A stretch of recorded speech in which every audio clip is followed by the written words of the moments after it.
আগে তো খালি আমাদের অধিকার, আমাদের প্রাপ্য টাকা আটকাচ্ছিল, এখন আমাদের ভোটাধিকার সেটাও কেড়ে নিতে চায়। আগে মানুষ ভোট দিয়ে সরকার ঠিক করতো, আর এখন সরকার ঠিক করছে ভোটকে দেবে। আপনি ভাবুন কোন পর্যায়ে দেশটাকে নিয়ে গেছে। 2021-এর নির্বাচন, 24-এর নির্বাচন, 23-এর পঞ্চায়েত।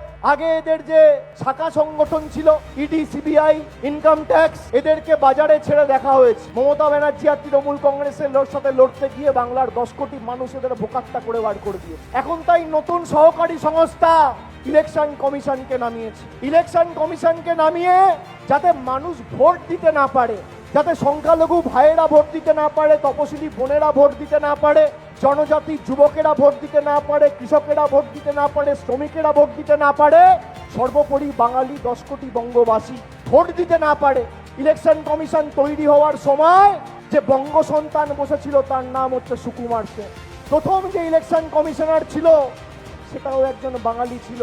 নরেন্দ্র মোদী আর অমিত শাহকে বলবো ইতিহাসের পাতাটা একটু পাল্টে দেখুন, উল্টে দেখুন।